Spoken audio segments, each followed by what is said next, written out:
क्या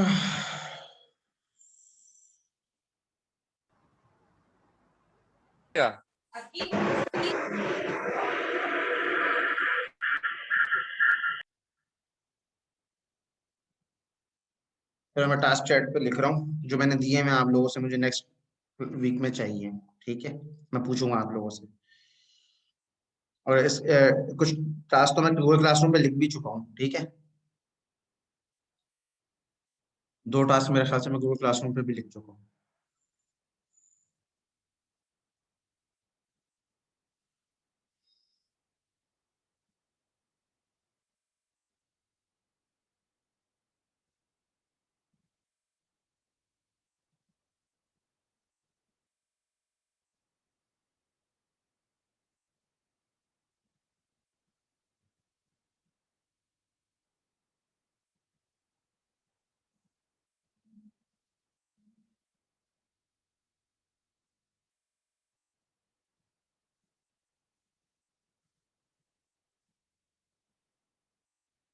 पहला ये है। दूसरा टास्क जो आपको इटरेटिव डीपनिंग में दिया हुआ था, इटरेटिव डीपनिंग नहीं, सॉरी, दूसरा एल्गोरिथम जो था ना, डीएलएस, डेप्थ लिमिटेड सर्च। ठीक है, डीएलएस स्लाइड ग्राफ को बीएफएस बीएफएस एंड बीएलएस से सॉल्व करना है। डीएलएस भी कर लो, आईडीएस भी कर दो, आइटरेटिव डीपनिंग भी कर दो उसको। और इनका मुझे आप लोग वो दोगे, ट्राइवर्सल।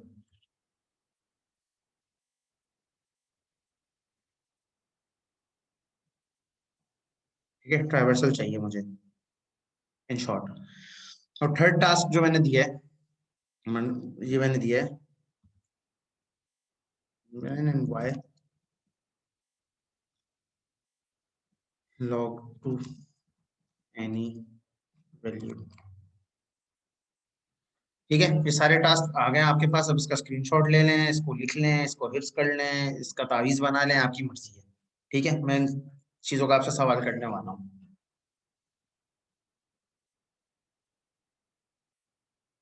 ठीक है जी।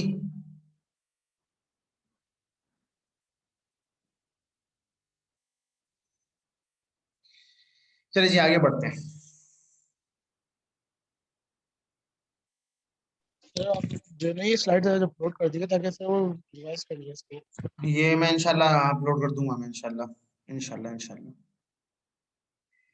सवाल में एडिट, यार अब कितनी जगह एडिट करवाओगे? वहां लिखा हुआ तो है 2 टास्क, एक टास्क खाली उसमें ऐड हुआ है लॉग वाला, तो याद रख लो तुम लोग, कहीं उलट ना बनो। अभी तुम लोग दिमाग में इतनी सारी चीजें हैं क्या कि तुम लोग इतनी टेंशन ले रहे हो? यूनिवर्सिटी की वो टेंशन है खाली तुम लोग के पास, और कौन सी टेंशन है तुम लोग के पास? है, अच्छा जी। आ जाए अपने पुराने प्रॉब्लम के ऊपर। Eight puzzle problem. Eight puzzle problem के लिए ह्यूरिस्टिक फंक्शन हमें फाइंड करना है।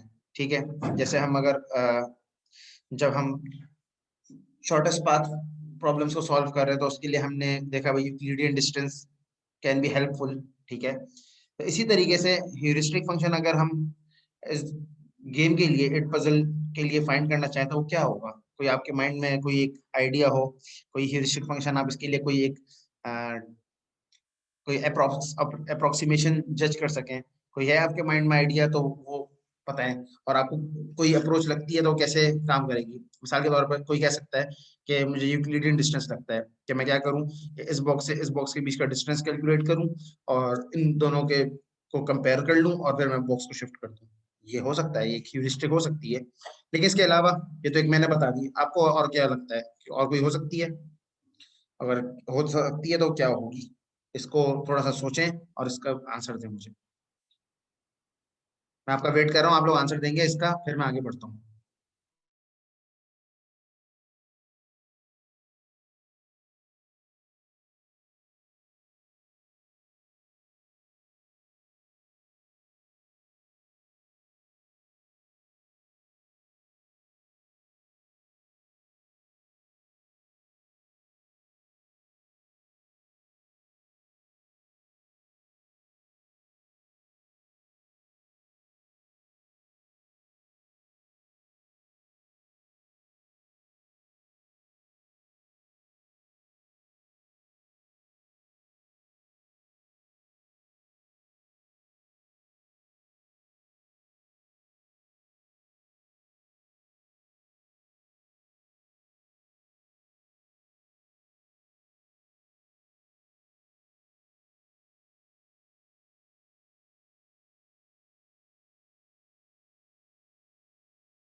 हाँ जी, इसकी ह्यूरिस्टिक क्या होगी? कोई माइंड में आइडिया आया, या इंतजार में बैठे हैं कि बता दें हम ये भी? कुछ तो तुक्का लगा लो भाई।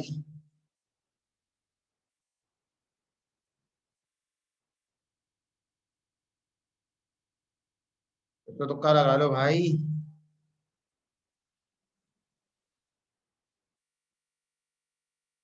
मेरे सोतू स्टूडेंट्स, कुछ तो लगा लो तुक्का, कुछ तो कर लो, कुछ तो पढ़ लो। हाय हाय हाय हाय।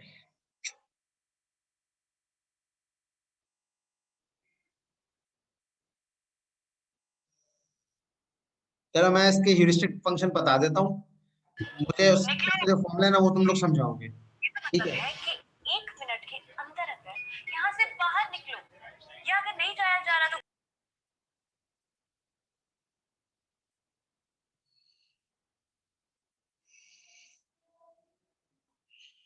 मैनहट्टन डिस्टेंस क्या होता है, मुझे ये समझा दो तुम लोग। यूक्लिडियन डिस्टेंस मैंने समझाया ना भाई, दो पॉइंट्स हैं उनके बीच में डिफरेंस कैलकुलेट करो, ठीक है? और वो जो भी आंसर है बेसिकली वो आपका एक्चुअल कंपैरिजन है, डिफरेंस है, और उस डिफरेंस की बेस के ऊपर आप पाथ शिफ्टिंग अपनी चूज कर सकते हो।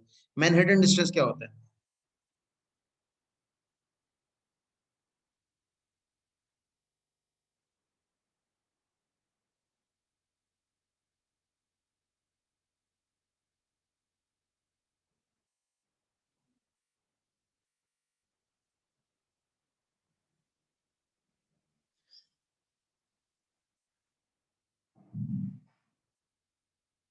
जी, मैनहट्टन डिस्टेंस क्या होता है? अब गूगल वाली डेफिनेशन उठा के मत मुझे बता देना, खुद से थोड़ा बताओ मुझे जल्दी। ऑलरेडी बहुत टाइम वेस्ट हो चुका है, मुझे आगे ही पढ़ाना है, टॉपिक अभी बाकी है मेरा भाई।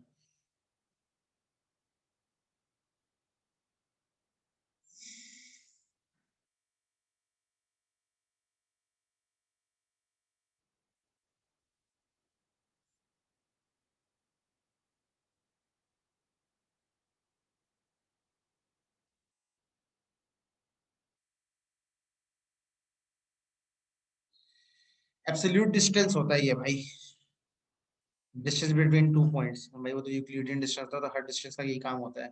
ये एब्सोल्यूट डिस्टेंस होता है भाई। जितने भी डिस्टेंस सब में है ना, जितने भी डिस्टेंस बन रहे हैं आपका, आपकी नोड से गोल तक के, उन सब का सम मैनहट्टन डिस्टेंस होता है। तो आप क्या करोगे कंपैरिजन में, सॉरी, कंपैरिजन में क्या करोगे, आप देखोगे ऐसी टाइल्स जो रॉन्ग पोजीशन पे है और कौन सी टाइल्स है जो करेक्ट पोजीशन पे है, उनके डिस्टेंस कैलकुलेट करोगे, उनको सम करोगे, अप्लाई कर दोगे, सिंपल। एम्पेरिकल ये वो कंपैरिजन है अगेन, ए स्टार का आइटरेटिव डीपनिंग सर्च के साथ, ठीक है? तो आइटरेटिव डीपनिंग के साथ अगर इसको कंट्रास्ट में कंपेयर किया जाए, तो अगर डी डिस्टेंस है, ठीक है, फ्रॉम गोल, और एवरेज आपके पास 100 इंस्टेंसेस हैं पर नोड, ठीक है? तो ये आईडीएस 10 टाइम्स ले रहा है, सेकंड ले रहा है, वॉट एवर, ये फैक्ट है सर्च कॉस्ट का। और 6 ए स्टार आपका ले रहा है, ठीक है? इसी तरीके से अगर डेप्थ आपकी 4 हो जाती है, आईडीएस इतनी नोड्स यूज कर रहा है, ये 13 नोड्स में नेटवर्क को कन्वर्ट कर पा रहा है, ये टाइम है, इस तरीके से सो ऑन, ठीक है? तो स्टार एल्गोरिथम आपको काफी हद तक आगे तक, मतलब ज्यादा डेप्थ के ऊपर भी वर्क करता है, इन शॉर्ट। ए स्टार का एक प्रॉब्लम है, एक स्टार का प्रॉब्लम ये है कि ए स्टार एल्गोरिथम आपकी मेमोरी एक्सपोनेंशियली कंज्यूम करता है। तो इसके डिफरेंट वेरिएंट्स हैं जिनको यूज करते हुए आप इसको ऑप्टिमाइज कर सकते हो, इंप्रूव कर सकते हो। एक तो आइटरेटिव डीपनिंग ए स्टार है, जिसे कट ऑफ इंट्रोड्यूस करा दिया जाए, उससे हम इसको कर ले। एक रिकर्सिव बेस्ट फर्स्ट सर्च ए स्टार है कि हम एफ लिमिट लगा दें, वही वाली बात है कट ऑफ और डीएलएस वाली बात है, डेप्थ लिमिटेड सर्च वाली की तरीके से, कि हम कट ऑफ लगा के मेमोरी को वो कर लें। मेमोरी बाउंडेड ए स्टार भी होता है, एम ए स्टार जिसको कहा जाता है, सिंप्लीफाइड एम ए भी है, एस एम ए भी है, ये डिफरेंट सारे खैर ऑल्टरनेटिव है या ए स्टार एल्गोरिथम के। लेकिन जब आपका नेटवर्क बहुत बड़ा हो तब आपको ये सारे करने पड़ते हैं, अगर आपका नेटवर्क छोटा है तो आपको ए स्टार से भी आपका काम चल जाता है, ठीक है जी? यहाँ पे हमारा इनफॉर्म सर्च का टॉपिक खत्म होता है, ठीक है जी? Informed search and uninformed searches के टॉपिक हमारे यहाँ पे खत्म हो गया और अब फाइनल सर्च अप्रोचेस की तरफ हम लोग आ रहे हैं। जो सर्चिंग है बेसिकली हमारे लास्ट टॉपिक्स में से लोकल सर्च मेथड्स है, इसके बाद हमारा जेनेटिक एल्गोरिथम है। ठीक है, ये दो हैं और इनके ऊपर हम बस एंड करेंगे, मतलब जो हमारा सर्चिंग का पार्ट है कोर्स का वो एंड हो जाएगा। अच्छा जी, लोकल सर्च मेथड्स होते क्या है, इसको मैं बहुत आसान तरीके से समझाने की कोशिश करूंगा और उम्मीद है कि आप लोगों को समझ भी आ जाएगा और आप लोग याद भी रखेंगे। लोकल सर्च मेथड क्या है? लोकल सर्च मेथड ये होते हैं कि अगर आपको प्रॉब्लम स्पेस का भी आइडिया नहीं है, आपको ये भी नहीं पता कि गोल पे कैसे पहुंचना है, ठीक है, ये कैसे अपने स्पेस को एक्सप्लोर करना है, वहां पे आपके लोकल सर्च मेथड्स काम करते हैं। वहां पे आपकी अनइन्फॉर्म इन्फॉर्म सर्चेस फेल हो जाती हैं। ठीक है, क्यों? क्योंकि आपको गोल ही नहीं पता, गोल तक पहुंचना कैसे यही नहीं पता, तो आपके लिए वो प्रॉब्लम हो जाता है। तो ऐसे सिनेरियोज के अंदर लोकल सर्च मेथड्स आपको with the help of their steps या देयर बिहेवियर आपको वो गोल तक पहुंचाने की कोशिश करते हैं। उसमें जो फर्स्ट और बेसिक अप्रोच है वो हिल क्लाइंबिंग अप्रोच है। हिल क्लाइंबिंग अप्रोच बहुत ही आसान और बहुत ही सिंपल है समझने में, लेकिन इसके बहुत ज्यादा यूज केसेस हैं और स्पेशली जो मशीन लर्निंग डीप लर्निंग में लोगों का इंटरेस्ट है उनके लिए इम्पोर्टेंट एल्गोरिथम है ये समझने। आप फर्स्ट सेकंड लेक्चर में आप हिल क्लाइंबिंग एल्गोरिथम पढ़ते हैं, उसके बाद फिर आगे ऑप्टिमाइजेशन की बातें शुरू हो जाती हैं और फिर डीप लर्निंग की फर्दर एल्गोरिथम्स की बातें होती हैं। तो कोई अगर future machine learning deep learning में बनाना चाहता है तो उसके लिए ये पार्ट इम्पोर्टेंट है। हिल क्लाइंबिंग एल्गोरिथम ये कहता है कि आपको, ठीक है, स्पेस का नहीं पता, ठीक है, आपको पता नहीं है कि आपने कहाँ कैसे अपने गोल तक पहुंचना है, तो आप क्या करें, आप रैंडमली अपने स्पेस में कहीं से भी स्टार्ट कर दें और कोशिश करें, अगर आपका टारगेट मैक्सिमाइजेशन है तो मैक्सिमम पॉइंट पे पहुंचने की कोशिश करें, अगर आपका टारगेट मिनिमाइजेशन है तो मिनिमम पॉइंट पे पहुंचने की कोशिश करें। तो इट डिपेंड्स कि आपको टारगेट क्या दिया जा रहा है। दो टाइप के प्रॉब्लम्स होते हैं लोकल सर्च मेथड्स के अंदर, एक मैक्सिमाइजेशन का प्रॉब्लम होता है, एक मिनिमाइजेशन का प्रॉब्लम होता है। मैक्सिमाइजेशन का प्रॉब्लम उस सिनेरियो में होता है जहां पे हम किसी भी प्रॉफिट्स वगैरह की बात कर रहे हो या कहीं पे हम इंसेंटिव्स की बात कर रहे हो, वहां पे मैक्सिमाइजेशन की बात कर रहे होते हैं। और मिनिमाइजेशन ज्यादातर एरर रेट के ऊपर कर रहे होते हैं कि मिसाल के तौर पे मैं स्पेस को एक्सप्लोर करना चाहता हूँ तो मेरा एरर रेट सबसे कम हो, मैं जल्द से जल्द अपने मिनिमम पॉइंट पर पहुंच जाऊँ। हिल क्लाइंबिंग को समझने के लिए एक और सिंपलिस्टिक एग्जांपल है। मिसाल के तौर पे आपको एक वादी में ले जाके छोड़ दिया जाए, ठीक है, किसी भी रैंडम पॉइंट पे, और आपसे पूछा जाए कि भाई ये जो आपको एक वैली नजर आ रही है, एक वादी नजर आ रही है, चाहे वो सवात की है, कलाम की है या कमराट है, ठीक है, तो ये आपको जो नजर आ रहा है सामने, इसमें सबसे ऊंचा पॉइंट कौन सा है? तो आप क्या करेंगे, आप इधर उधर नजर दौड़ाएंगे, आपको जो सबसे ऊंची पहाड़ी या सबसे ऊंचा पॉइंट कोई नजर आ रहा होगा, आप इशारा कर देंगे भाई वो सबसे ऊंचा है, ठीक है। सिमिलरली आपसे पूछा जाए कि ये पूरी जो वादी आपको नजर आ रही है, ठीक है, ये जो पूरे आपको एरिया नजर आ रहा है, इसमें सबसे डीपेस्ट पॉइंट कौन सा है, मतलब सबसे जिसकी निचाई सबसे ज्यादा हो, ठीक है। अगेन आप उसके लिए भी यही क्या करेंगे, आप इधर उधर देखेंगे, आपको जो सबसे नीचा पॉइंट नजर आ रहा होगा अपनी नजरों के सामने, वो आप बता देंगे कि भाई ये वाला पॉइंट जो है ना ये सबसे नीचा लग रहा है। तो ये ऊंचा और नीचा आपको लग रहा है, ठीक है, लेकिन उस नीचे और ऊंचे तक पहुंचना कैसे है, ये बेसिकली हिल क्लाइंबिंग आपके लिए करता है। यही चीज हमारे प्रॉब्लम स्पेसेस के अंदर भी होती है। जब हमें प्रॉब्लम स्पेस दिया जाता है, ठीक है, problem space basically mathematical world होता है। कोई इक्वेशन होती है, कोई मैथमेटिक की टर्म्स होती हैं, उनका बेसिकली उनकी रिप्रेजेंटेशन होती है, जिनके आप पैटर्न को फॉलो करते हुए उनकी ऑप्टिमल वैल्यूज को फाइंड करते हैं, ठीक है। और हमारा टारगेट यही होता है, अगर मैक्सिमाइजेशन का तो आप मैक्सिमम वैल्यूज फाइंड करने की कोशिश करते हैं कि जहाँ पे वो जो आपका ऑब्जेक्टिव फंक्शन है उसकी वैल्यू मैक्सिमम हो जाए, और अगर मिनिमाइजेशन का तो आप वो वैल्यू फाइंड करने की कोशिश करते हैं जहाँ पे आपकी वैल्यू मिनिमम हो जाए ऑब्जेक्टिव फंक्शन की, ठीक है। तो इस तरीके से आप बेसिकली काम करते हैं। हिल क्लाइंबिंग में हमेशा हम लोग रेंडमली किसी भी जगह से स्टार्ट पकड़ते हैं और फिर उसके बाद मैक्सिमाइजेशन का प्रॉब्लम तो मैक्सिमम पॉइंट की तरफ, मिनिमाइजेशन का प्रॉब्लम तो मिनिमाइजेशन की तरफ चलना शुरू कर देते हैं। Hill climbing local search method का आइडिया क्लियर हुआ, मैक्सिमाइजेशन मिनिमाइजेशन का आइडिया क्लियर है। सर मैक्सिमम और मिनिमम का थोड़ा और डीप करके समझा रहे हैं। मैक्सिमम मिनिमम का मतलब ये है कि आप जो प्रॉब्लम सॉल्व कर रहे हैं उसमें करना क्या चाहते हैं। मैक्सिमाइजेशन का मतलब ये है कि मिसाल के तौर पर अगर आपका सिनेरियो ऐसा है जहां पे आपको मिसाल के तौर पे किसी चीज से प्रॉफिट अर्न हो रहा है या कोई आप इन्वेस्टमेंट कर रहे हैं उससे आपको रिटर्न मिल रहा है इन शॉर्ट मिसाल के तौर पे, तो इस तरह के सिनेरियो में आप चाहते हैं कि इस तरह के सिनेरियो में सॉरी मैक्सिमाइजेशन होती है कि आपका टारगेट क्या होता है, आपका गोल क्या होता है कि मैं मैक्सिमम प्रॉफिट अर्न करूं यहाँ से, ठीक है। जो कि मिनिमाइजेशन क्या है, जहां पे आपकी कॉस्ट लग रही है, जहां पे आप अपनी रिसोर्स लगा रहे हैं, अपनी एफर्ट्स लगा रहे हैं, वहां पे आप चाहते हैं कि मेरे मिनिमम रिसोर्सेज खर्च हो, ठीक है। मिसाल के तौर पे इसकी एग्जांपल यूं भी देख सकते हैं, फ्रीलांस है, तकरीबन लोग फ्रीलांस में कहीं ना कहीं तो टांग अड़ाई भी होगी सबने, ठीक है, किसी ना किसी तरीके से काम कर रहे होंगे आप लोग भी। तो फ्रीलांस में आप क्या चाह रहे होते हो, कम काम हो, पैसे अच्छे हो, ठीक है।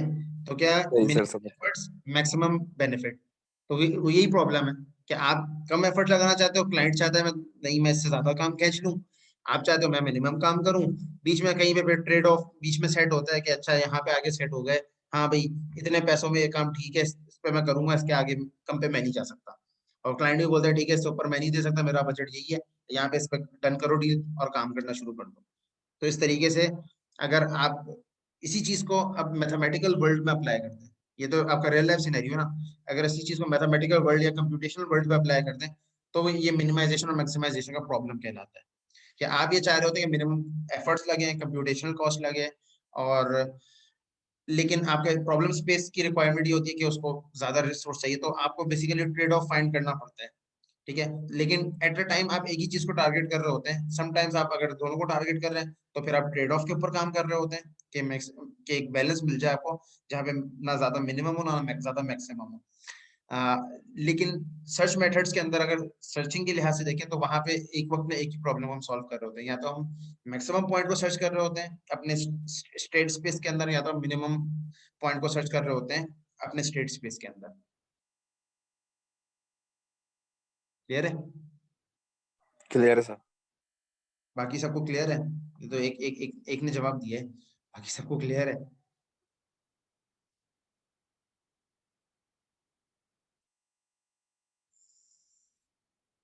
चलिए जी, अच्छी बात है।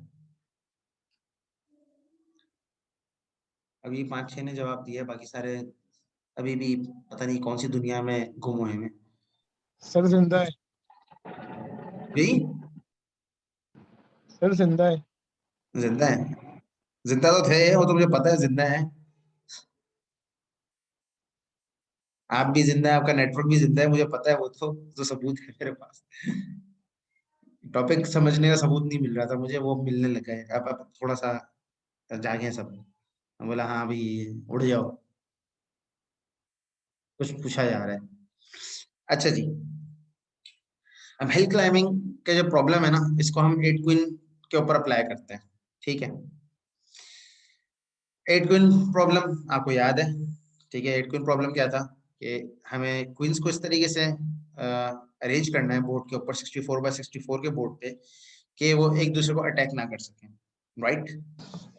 तो एक ये मिसाल के तौर पर अगर हमें स्ट्रेट दी हुई है, ठीक है, ये एक रिप्रेजेंटेशन दी हुई है और ये जो ब्लॉक्स में वैल्यू लिखी हुई है ये बेसिकली ह्यूरिस्टिक कॉस्ट है, एस्टिमेटेड, ठीक है।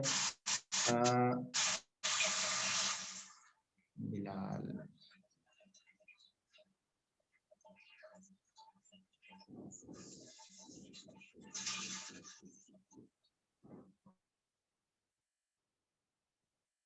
ऑलराइट। ये एस्टिमेटेड कॉस्ट है, ठीक है, डिफरेंट नोट्स की, ठीक है। 18 है, 12 है, 14 है, 13 है, so on X Y Z, सबकी पूरी नेटवर्क पूरा जो आपको एक ये रिप्रेजेंटेशन दी हुई है उसकी, ठीक है। तो एट क्वीन पजल के थ्रू अगर हम इसको इस प्रॉब्लम को सॉल्व करना चाहें, कैसे कर सकते हैं, ठीक है। तो उसका एक तरीका जो ऑप्टिमाइजेशन हो सकती है इसकी, जो लोकल सर्च मेथड्स के थ्रू हो सकती है, ये हो सकती है कि हम इसके पेयर काउंट कर लें, ऐसे पेयर्स जिसमें 12 आ रहा हो, ऐसी नोट जिनमें 12 है उसका पेयर काउंट कर लिया, ऐसी नोट जहाँ पे 15 कॉस्ट है उसका पेयर काउंट कर लिया, 13 16। फिर इन पेयर्स को काउंट करने के बाद अब हम इन पेयर्स के ऊपर अपनी क्वींस को पोजीशन कर सकते हैं इस तरीके से कि वो एक दूसरे को अटैक ना करें, तो इस तरीके से हमारा जो प्रॉब्लम है ये सॉल्व हो जाएगा। बात समझ आई? तो हम क्या करेंगे, जो ऐसे पेयर्स काउंट कर लेंगे जहां पे क्वींस एक दूसरे को अटैक नहीं कर रही और हमारी कॉस्ट भी एस्टिमेटेड कम से कम है। तो उसके लिए सबसे पहले हमें पेयर्स खुद बनाने पड़ेंगे।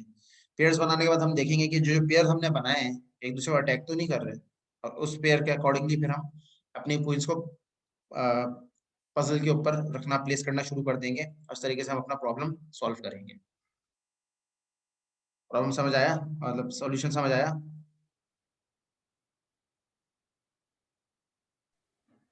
सर समझ नहीं आ रहा सर ये।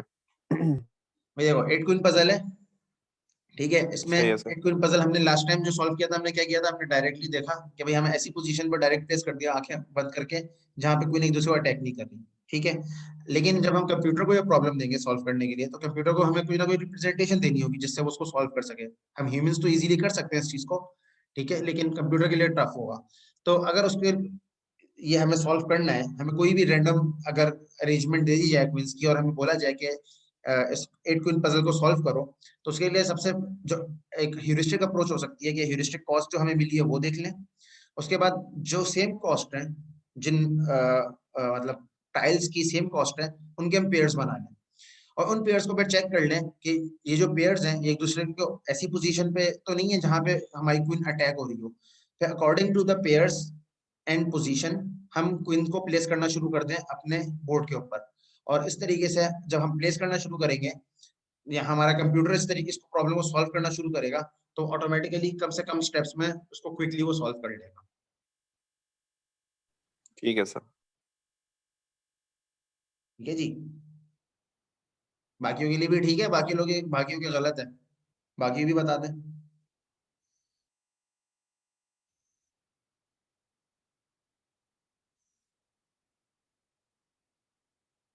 तो गलत है, अच्छा, क्या गलत लग रहा है अली शेर फाजिल? समझ नहीं आया, अच्छा। भाई देखो, ये जो कॉस्ट लिखी हुई है बोर्ड के ऊपर, ये इसकी ह्यूरिस्टिक कॉस्ट है, ठीक है। अब ह्यूरिस्टिक कॉस्ट हमने किसी भी तरीके से कैलकुलेट कर ली, हमें मिल गई, ठीक है। क्वींस हमें रेंडमली मिलेंगी, लाजमी नहीं है यहाँ जिन पोजीशंस पे रखी हुई यहीं पे मिले, कहीं और भी मिल सकती हैं। 8 क्वीन पजल प्रॉब्लम का टारगेट हमारा क्या होता है कि हमें क्वींस को इस तरीके से बोर्ड पे प्लेस करना होता है कि क्वींस एक दूसरे को अटैक ना कर रही हो, ठीक है। अच्छा, अब हम क्या चाह रहे हैं, अब हम इस प्रॉब्लम को सॉल्व करना चाह रहे हैं, ठीक है। तो अब हम क्या करेंगे, ह्यूरिस्टिक कॉस्ट जो सबकी मिली हुई है हमें, ठीक है, अब हम क्या करेंगे, अब हम उसको यूज करने की कोशिश करेंगे, ठीक है, टू सॉल्व दिस वर्ल्ड। ये हमारा एक प्रॉब्लम स्पेस बन गया ना, अब इस प्रॉब्लम स्पेस को हमने सॉल्व करना है, हमने गोल तक पहुंचना है, ठीक है। अब कैसे पहुंचना है ये हमें नहीं पता, लेकिन हम पहुंचने की कोशिश कर रहे हैं। तो हम एक अप्रोच लगाई, ह्यूरिस्टिक ह्यूरिस्टिक कॉस्ट मिली हुई है, अब उनके हमने पेयरिंग बना ली, पेयर्स बना लिए। पेयर्स बनाने से हमें ये पता चल गया कि कौन कौन सी पोजीशंस ऐसी हैं जहां पे हमारी जो ह्यूरिस्टिक कॉस्ट है वो कम से कम है, ठीक है, ताकि हम क्वींस को वहां पे प्लेस कर सकें। फिर इन पेयर्स को हमने कंपेयर किया आपस में, ठीक है, कि ये जो पेयर्स हैं ये आपस में एक दूसरे को अटैक तो नहीं कर रहे। तो मैं इस ऐसे पेयर्स मुझे चाहिए जहां मेरी कॉस्ट भी कम हो, जहां पे मेरी क्वीन भी अटैक ना हो। तो इस तरीके से जब हम प्लेस करना शुरू करेंगे क्वींस को, तो हमारा प्रॉब्लम अल्टीमेटली जल्दी सॉल्व हो जाएगा। ये बात समझनी थी और ये बात ही समझा रहा था मैं। समझ आ गई? अच्छा जी, इसका अगर हम वो देख लें, एल्गोरिथम हिल क्लाइंबिंग का, तो बहुत ही सिंपल है कि कोई भी प्रॉब्लम दिया होगा उसका लोकल मिनिमम फाइंड करना होगा, ठीक है। लोकल मिनिमम का मतलब और ग्लोबल मिनिमम का मतलब यहाँ पे समझाना जरूरी है। मिसाल के तौर पे जो मैंने आपको वो वादी वाली एग्जांपल दी थी या वो वैली वाली एग्जांपल दी थी, जिसमें आप लोकल मिनिमम क्या होता है उसमें, लोकल मिनिमम ये होता है कि आपने देखा सामने अपने, और आपको जो पॉइंट सबसे लगा नीचे है, ठीक है, आपने बोल दिया ये पॉइंट सबसे इस वैली का जिसकी लेंथ सबसे कम है वो ये है, ठीक है। ये लोकल मिनिमम कहलाता है। क्यों? क्योंकि हो सकता है कि पूरी वादी को, क्योंकि आप पूरा देख नहीं सकते एट अ टाइम, ठीक है, तो हो सकता है कि आगे कोई पॉइंट हो ऐसा जो इससे भी ज्यादा नीचे हो, इससे ज्यादा गहरा हो, कोई खाई हो, कुछ और चीज हो, ठीक है। तो लोकल मिनिमम वो पॉइंट कहलाता है जो आपकी जो ऑब्जर्वेबल वर्ल्ड है आपका, उसमें जो आपका मिनिमम पॉइंट है वो आपका लोकल मिनिमम या लोकल मैक्सिमम कहलाता है। और ग्लोबल मिनिमम या ग्लोबल मैक्सिमम वो होता है जो पूरे स्टेट वर्ल्ड के अंदर जो मिनिमम या मैक्सिमम होता है। तो हिल क्लाइंबिंग के अंदर अगर मिसाल के तौर पे यहाँ पे हम हिल क्लाइंबिंग के प्रॉब्लम सॉल्व कर रहे हैं, अगर मैक्सिमाइजेशन के ऊपर कर रहे हैं तो स्टेट ऐसी रिटर्न करनी है जहाँ पे हमारा लोकल मैक्सिमम हो। करंट स्टेट जो भी है, ठीक है, एक नोड ले लें, प्रॉब्लम को इनिशिएट कर दें और करंट स्टेट बना दें, लूप चलाते रहें और highest value of successors choose करते रहें, क्योंकि हमारा टारगेट है लोकल मैक्सिमम फाइंड करना। और हर दफा हम कंपैरिजन करेंगे कि जो मेरा नेबर है उसकी वैल्यू करंट से कम है या इक्वल है तो ठीक है, तो करंट स्टेट है, वरना मेरे नेबर को मेरा करंट बना दो। तो यानी कि ये कंपेयर कर रहा है कि अगर मेरे नेबर की वैल्यू ज्यादा है तो मैं नेबर में स्विच हो जाऊं, अदरवाइज करंट स्टेट पे रहो। सिंपल। इस तरीके से एल्गोरिथम स्टेप बाय स्टेप चलता रहेगा और आपको गोल स्टेट तक पहुंचा देगा। ठीक है जी, समझ आया भाई? कहीं ठीक और है पे? सर। ठीक है, तो इसका ये जैसे ये एक और पॉसिबल रियलाइजेशन है हिल क्लाइंबिंग के लिए कि हम कॉलम वाइज सिलेक्शन कर लें, ठीक है, और प्लेसमेंट उसी करना शुरू कर दें और ये रिप्रेजेंटेशन आपको मिल जाएगी जहाँ पे क्वींस एक दूसरे को अटैक नहीं कर रही। ठीक है, इस तरीके से आप बेसिकली चेक कर सकते हैं कि कौन कौन सी पोजीशन है जहाँ पे क्वींस को आप प्लेस कर सकते हैं और जहाँ पे वो अटैक नहीं हो सकती। तो यहाँ पे एक प्लेस है ऑलरेडी, यहाँ पे और प्लेस हो सकती है, X Y Z and so on.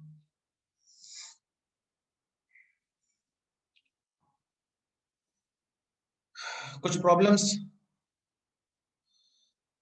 Problems हैं जिनको हम बेसिकली, तो आप कहीं जा रहे हो अली शेर? अटेंडेंस में लगाऊंगा, सबकी लगाऊंगा मैं, किसी किसी की अटेंडेंस की छोड़ूंगा? अच्छा, खैरियत, सब सेट है? आगे का टॉपिक इम्पोर्टेंट है वैसे, आगे जो मैं अभी पढ़ाने वाला हूँ, बाद में तुम्हें प्रॉब्लम होगी जेनेटिक एल्गोरिथम समझने में। चलो ठीक है, as you wish. Problem with local search methods.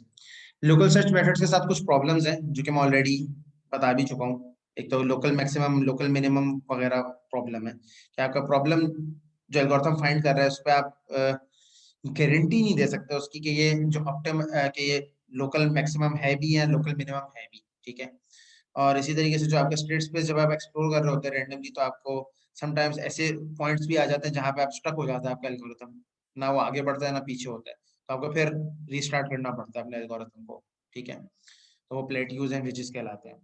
Solution क्या है कि हमेशा स्टार्ट कर लें रैंडम वॉक से और उसमें कुछ नॉइज ऐड कर दें। नॉइज बेसिकली एडिशनल वैल्यू होती है जिससे आप अपनी जो ऑब्जेक्टिव फंक्शन है उसको चेंज कर देते हैं, उसको इम्प्रूव कर देते हैं, और इस तरीके से फिर आप रैंडमली अपने जो स्पेस है उसको एक्सप्लोर कर सकते हैं।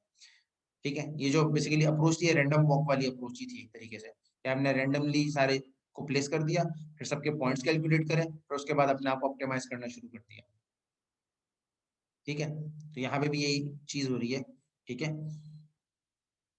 रैंडम वॉक वाली। ठीक है, क्या आपने पोजीशन ले ली, ठीक है, और फिर उसके बाद आपने जो भी ऑप्टिमाइजेशन अप्लाई करनी है वो आपने अप्लाई कर दी।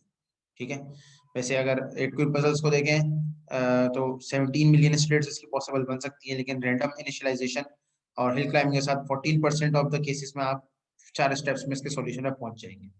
ठीक है, इसका इससे बेहतर सॉल्यूशन नहीं हो सकता। इससे बेहतर सॉल्यूशन एक तरीके से हो सकता है कि आप नंबर ऑफ मूव्स को रिस्ट्रिक्ट कर दें, फाइनाइट लूप्स को रिस्ट्रिक्ट कर दें, तो आप और जल्दी इस पे पहुंच सकते हैं।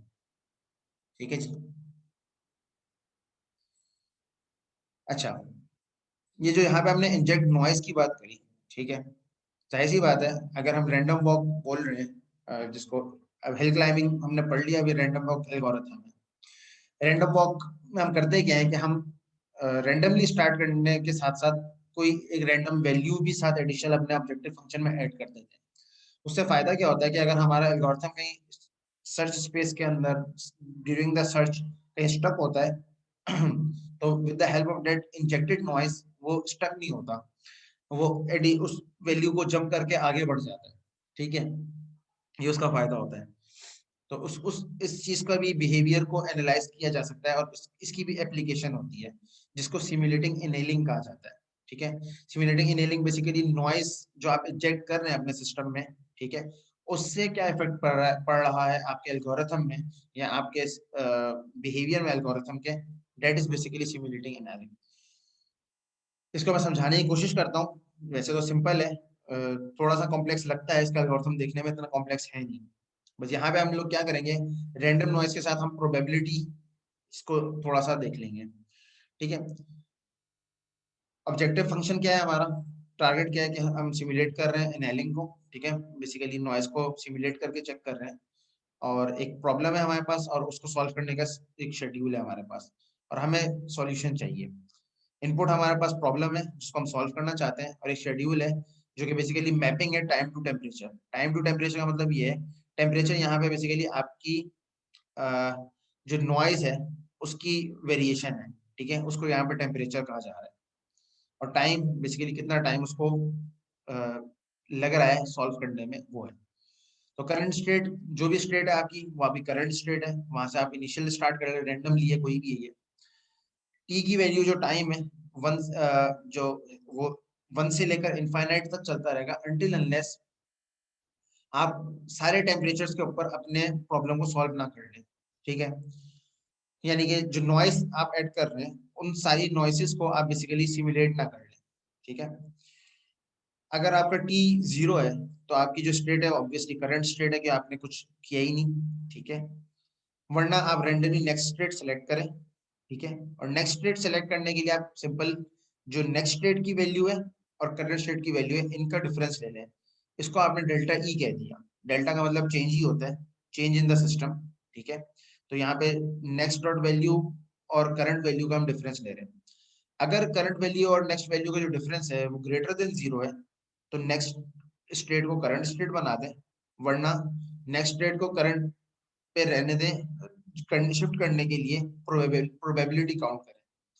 और प्रोबेबिलिटी किस चीज की चेक करें कि जो डिफरेंस आया है, ठीक है, नेक्स्ट वैल्यू और करंट वैल्यू का, और ये जो टेम्परेचर है यानी जो आपकी नॉइस है उसका, इनकी प्रोबेबिलिटी काउंट करें। और प्रोबेबिलिटी के लिहाज से जो नोड ज्यादा बेहतर आपका, जिसकी प्रोबेबिलिटी हाई होगी करंट नोड या नेक्स्ट नोड की, तो उसके अकॉर्डिंगली अपनी नोड को स्विच करते हैं। ठीक है, तो इन शॉर्ट ये दो तरीके से आपकी हेल्प कर रहा है। एक तो आप कंपैरिजन कर रहे हैं पहले, यानी डिफरेंस कैलकुलेट कर रहे हैं, और डिफरेंस से आपको जो वैल्यू मिली अगर वो 0 से बड़ी है तो आप डायरेक्ट उसको कन्वर्ट कर रहे हैं। अगर वैल्यू 0 से छोटी है तो उस वक्त आप प्रोबेबिलिटी यूज करते हुए इसकी स्विचिंग कर रहे हैं।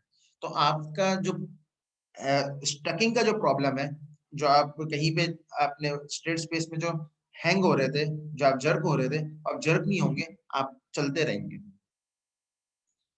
सिमुलेटिंग एनालिंग का एल्गोरिथम समझ आ गया? क्लियर है ये?